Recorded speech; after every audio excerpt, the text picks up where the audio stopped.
서로 인사하겠습니다. 사랑합니다. 축복합니다. 오늘 새벽에도 주님의 은혜가 충만하기를 주님의 이름으로 축복합니다. 고린도후서 10장은 이 바울을 비판하는 대적들을 향해서 이 바울이 답변하는 것으로 이제 시작을 하고 있습니다. 그 앞에서 이제 9장까지의 말씀을 보게 되면 바울과 고린도 교회의 관계 회복이 이루어지고 그런 그들을 향하여서 이제 바울이 연보에 대한 이야기를 합니다. 그런데 갑자기 이제 분위기가 달라지고 또 10장에서 이제 이 주제랑 또 어조의 차이도 있다 보니까 일부 학자들은 이 10장부터 이제 13장까지의 내용이 이전 편지와 이제 다른 편지다라고 주장을 하는 학자들도 있습니다. 그러나 이보다는 이제 바울이 1장에서 9장까지 이 고린도 교회 성도들과 화해를 이루고 또 깊은 이제 유대감을 갖게 되면서 이제 본격적으로 하고 싶은 말 또 이제 이들에게 필요한 말들을 이제 그 전에 다루기 어려웠던 주제들을 이제 다룬다라는 것으로 이해를 하게 되면은 크게 이제 어려움이 없다라는 것입니다.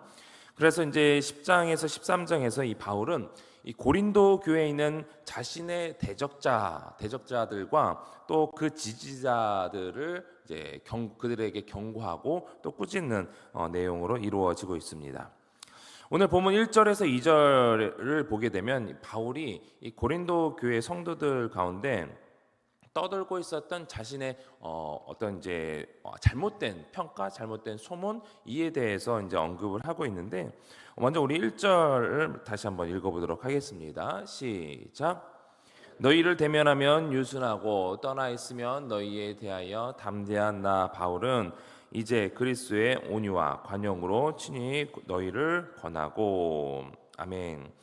이 바울을 대적하는 자들의 이제 바울에 대한 평가가 무엇이었냐면 고린도 교회 성도들, 고린도 교회 사람들 앞에서는 유순하다, 소심하다, 그리고 온순하면서 이제 할 말도 제대로 하지 못한다. 그것은 이제 비꼬아서 이제 1절에서는 얘기를 하고 있는 건데요. 비겁하게 오히려 이제 멀리 떨어져 있으면 담대하게, 강하게 할 말 다 한다라는 것입니다. 고린도후서 10장 10절도 같은 맥락으로 이야기를 하는데요. 10장 10절을 보게 되면 그들의 말이 이제 대적들의 이제 말을 얘기하는 건데 대적들이 바울의 편지들은 무게가 있고 힘이 있으나 그가 몸으로 대할 때는 약하고 그 말도 시원하지 않다. 1절과 이제 같은 맥락의 내용이죠. 편지로서는 어려운 말 다 하면서 이전에 이제 눈물의 편지도 있었고 또 지금과 같이 이제 강하게 하는 그런 할 말 다 하면서 너희들의 문제가 뭐다 이렇게 얘기하는 그런 바울의 모습을 보면서 직접 대할 때는 실제로 이제 온순하다는 거죠. 제대로 할 말을 하지 못한다라는 겁니다. 그리고 2절을 보게 되면 또 뭐라고 말씀하고 있냐면 우리를 육신에 따라 행하는 자로 여기는 자들에 대하여 내가 담대히 대하는 것 같이 너희와 함께 있을 때에 나로 하여금 이 담대한 태도로 대하지 않게 하기를 구하노라.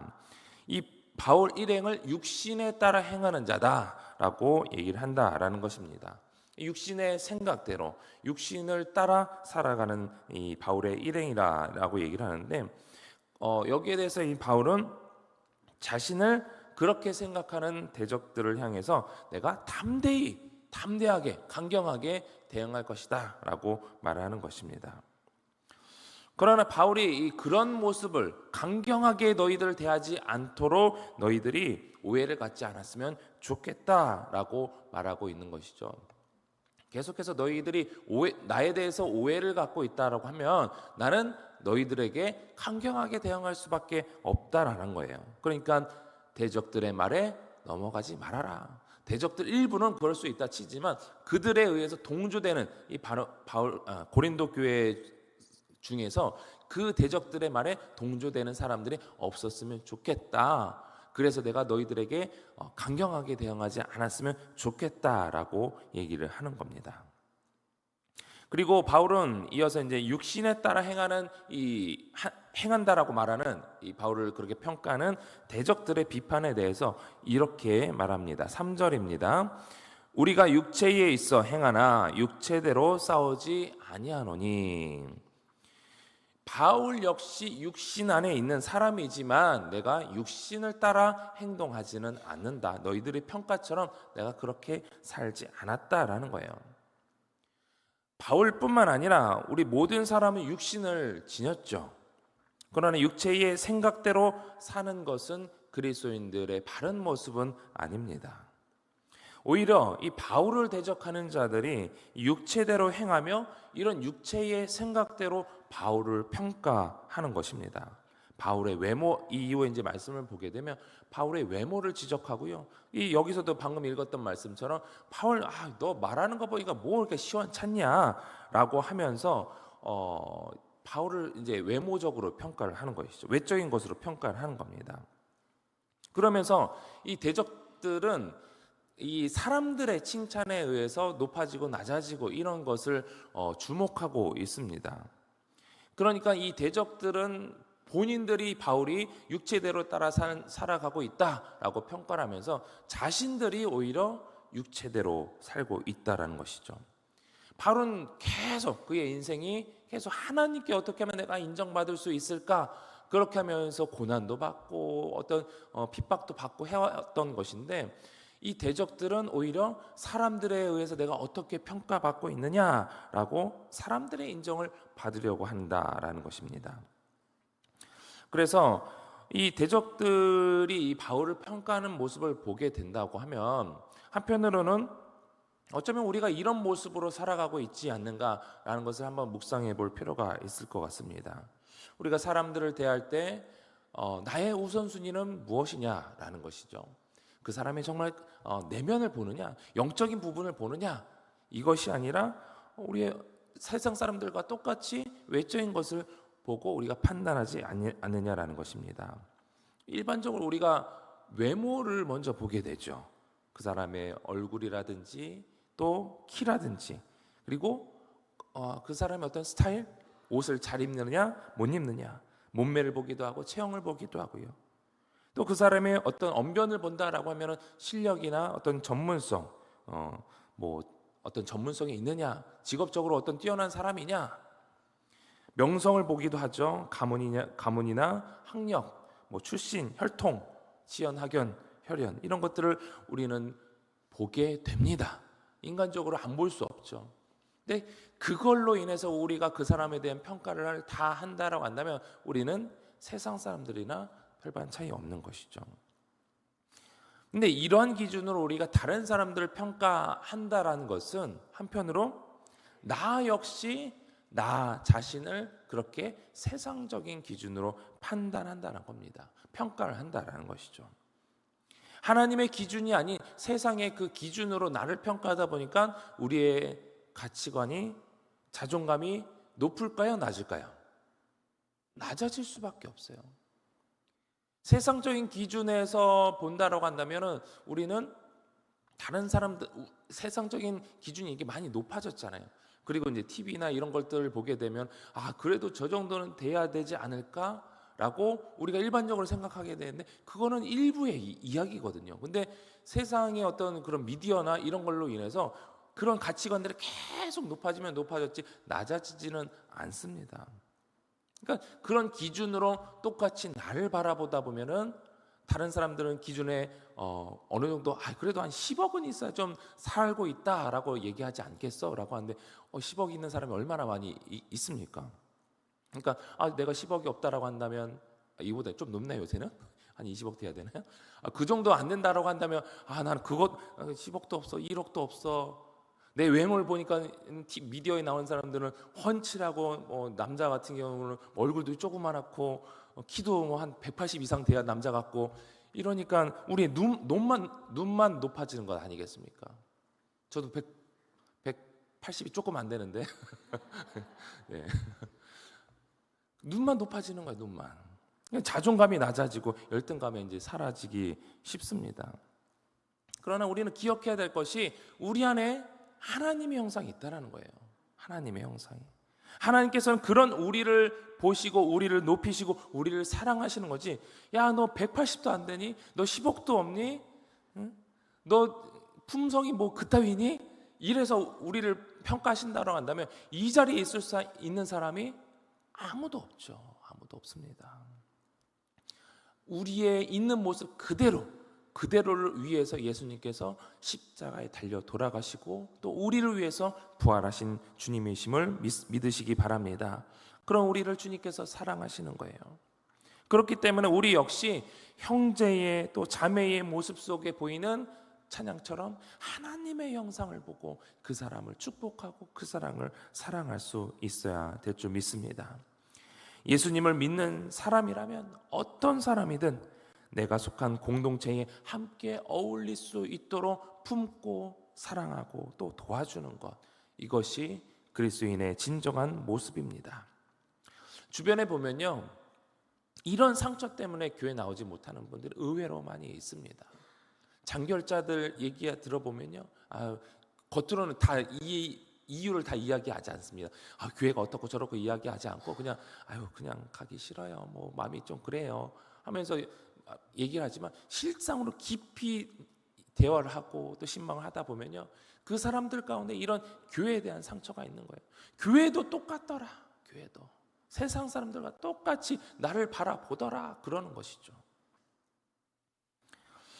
교회 역시 이런 외적인 것을 바라보다 보니까 그들이 설 자리가 없다라는 것입니다. 차라리 내가 교회에 나오지 않거나 아니면 나와도 그냥 소속감 없이 그냥 혼자 신앙생활 하겠습니다. 대예배 그냥 예배만 딱 드리고 그냥 돌아가겠습니다. 이렇게 하는 분들이 많은 것입니다. 그러나 교회는 공동체예요.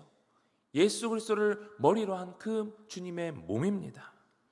혼자서 절대로 신앙생활 할 수 없다는 것을 제가 몇 번 강조해서 말씀을 드리죠. 그래서 반드시 우리가 교회에 속해 있다라고 한다면 오늘날의 이 교회는 이 초대교회처럼 그냥 예배드리고 우리가 이제 또 한 공동체다 해서 같이 식사 나누고 이런 공동체가 아니에요.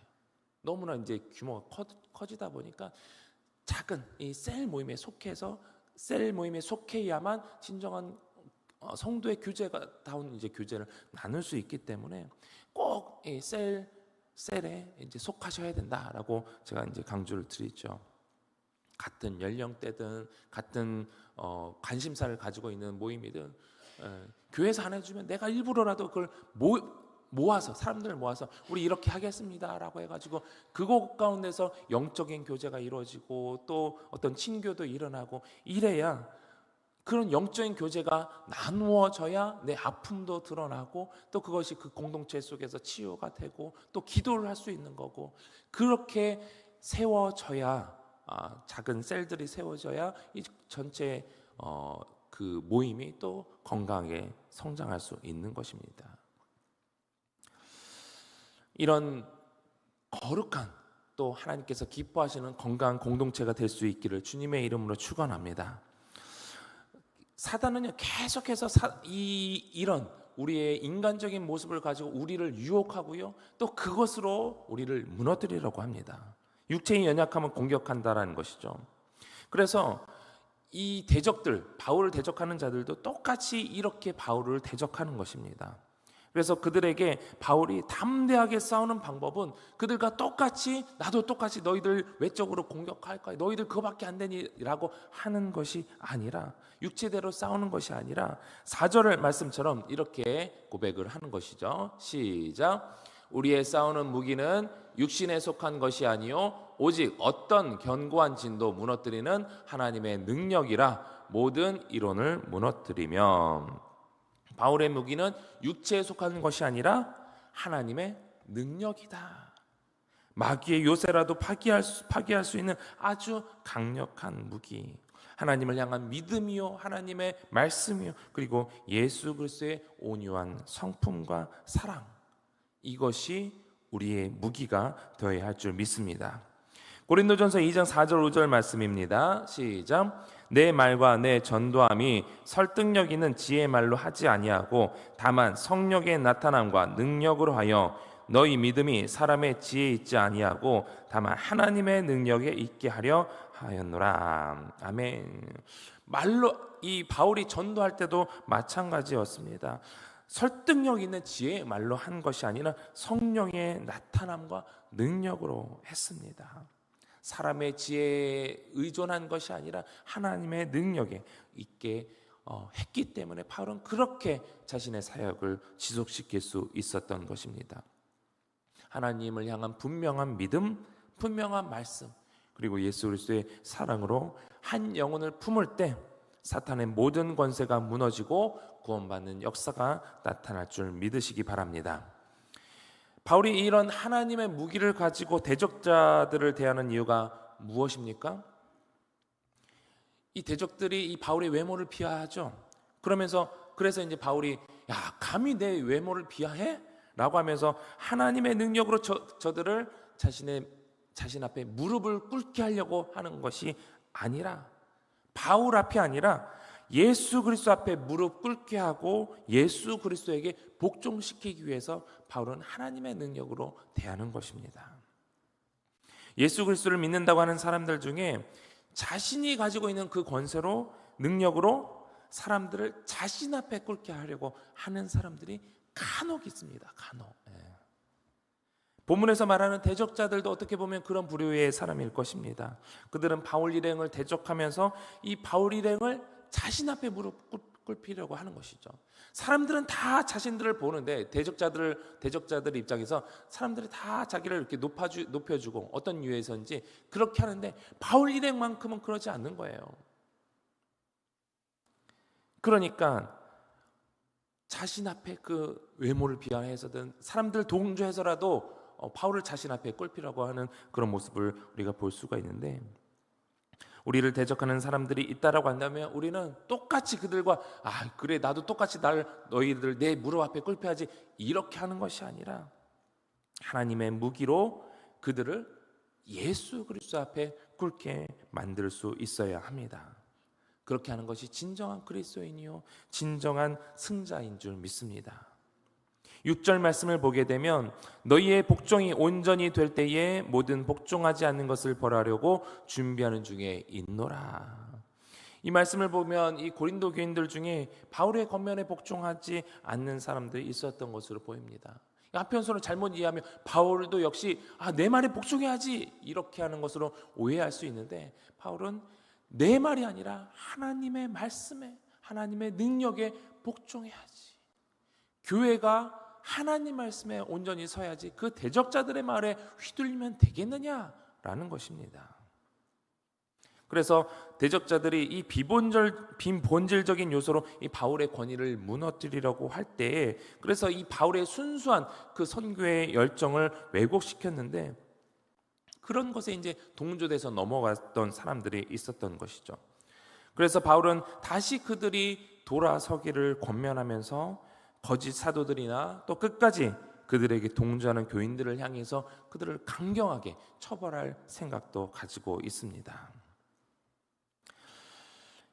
7절, 8절 말씀을 우리 같이 한번 읽어보겠습니다. 시작. 너희는 외모만 보는도다. 만일 사람이 자기가 그리스도에게 속한 줄을 믿을진대 자기가 그리스도에게 속한 것 같이 우리도 그러한 줄을 자기 속으로 다시 생각할 것이라. 주께서 주신 권세는 너희를 무너뜨리려고 하신 것이 아니요 세우려고 하신 것이니 내가 이에 대하여 지나치게 자랑하여도 부끄럽지 아니하리라. 아멘. 우리의 판단력은 우리가 외모적으로 비본질적인 것으로 판단을 할 때 우리는 판단력이 흐려질 수 있습니다. 그렇기 때문에 우리가 누군가를 판단하려고 한다면 그리스도의 능력과 권위를 보고 판단할 수 있어야 합니다. 그래서 바울은 이러한 주님께서 주신 권세를 가지고 강하게 말하는 것입니다. 어떻게 보면은 그래도 목회자인데 이 고린도 교인들에게 너무 강하게 말하는 거 아니야? 강하게 대하는 거 아니야? 라고 생각할 수 있습니다. 그런데 여기서 바울은 분명히 이야기를 하죠. 주께서 주신 권세를 가지고 강경하게 내가 왜 이렇게 얘기를 하느냐? 고린도 교인들을 해하려고 하는 것이 아니라 세우기 위함이다. 바울은 고린도 교인들이 구원을 받기 위해서라고 한다면 고난을 받을 준비까지 되어 있는 사람입니다. 하나님의 진리만을 위해서 사역하는 사람이죠. 바울은 그렇게 사랑하는 고린도 교인들이 이 거짓 사도들에 의해서 무너지는 그 신앙이 무너지는 것을 보면 안타까운 거예요. 그래서 다시 세워지기를 원하는 것이죠. 그래서 잘못된 가치관으로 세워진 세력들이 있다면 그것을 무너뜨려야, 그들을 무너뜨려야 이들이 다시 세워질 수 있다라고 생각을 하는 것입니다. 그들을 유혹하고 있는 사단 권세를 무너뜨려야 영적으로 하나님 말씀으로 그들이 세워질 수 있다라고 하는 것입니다. 오늘 말씀을 기억하면서 우리가 다시 한번 생각해 봤으면 좋겠습니다. 이렇게 대적들과 같이 비본질적인 요소로 우리가 남을 판단한다면 우리 역시 그들과 똑같이 되는 것이죠. 내가 비본질적인 것으로 다른 사람들 판단하고 있느냐? 또 한편으로는 동시에 그 비본질적인 요소로 나를 바라보는 그 시선에 의해서 나도 영적으로 무너지지 않았는가? 우리가 다른 사람들을 바라보는 시선, 그리고 그 가치관으로 나를 바라보는 시선, 세상적인 가치관으로 우리가 남을 바라보고 나를 바라볼 때에 우리는 무너질 수밖에 없다라는 것입니다. 그런데 그런 가치관들을 우리가 무너뜨려야 우리가 영적으로 하나님의 말씀으로 온전히 세움받을 수 있다는 것을 기억하시기 바랍니다. 혹시 그런 분들이 계시다면 이 바울처럼 우리가 육체에 속한 무기가 아니라 모든 견관진을 무너뜨리는, 모든 사단의 권세를 무너뜨리는 하나님의 강력으로, 하나님의 사랑으로, 하나님의 말씀으로 무장될 수 있기를 주님의 이름으로 축원합니다. 그러할 때에 그 권세로, 하나님의 권세로 악한 권세를 무너뜨리고 하나님이 기뻐하시는 거룩한 공동체로 세워질 수 있습니다. 그렇게 우리 모두가 이 복음의 본질을 붙들고 복음을 전하며 또 전도에 힘쓰고 나의 또 영적 상태를 세울 수 있는 여러분들이 되시기를 주님의 이름으로 축원합니다. 우리 주신 말씀 기억하면서 기도하실 때에 우리가 세상의 가치관을 따라 사람들을 외모로 판단하거나 외적인 것으로 판단하지는 않았는지, 또 우리가 그런 가치관을 우리 자신 역시 판단했던 것은 아닌지 우리가 이 시간 다시 한번 생각해 보기를 바라면서 또 기도와 사랑으로 마귀의 견고한 모든 진을 무너뜨리며 복음으로 우리 교회가 또 우리 가정이 또 우리 나 자신이 올바로 세워질 수 있게 해달라고 기도하시고, 우리 담임 목사님 안식월 기간 영육간의 강건함을 위해서 기도해 주시고, 우리 다음 세대를 위해서 기도하실 때 특별히 고3 수험생들을 위해서 기도해 주시고, 또 교회 부흥과 또 하반기 영육 프로그램인 JDTS 46기와 알파 코스, 그리고 내일 개강하는 실버스쿨을 위해서 기도해 주시고, 둔천동 시대가 활짝 열리게 해달라고 또 각자가 가지고 오신 기도 제목을 놓고 우리 주님 3번 간절히 부르고 동성으로 기도하겠습니다. 주여 주여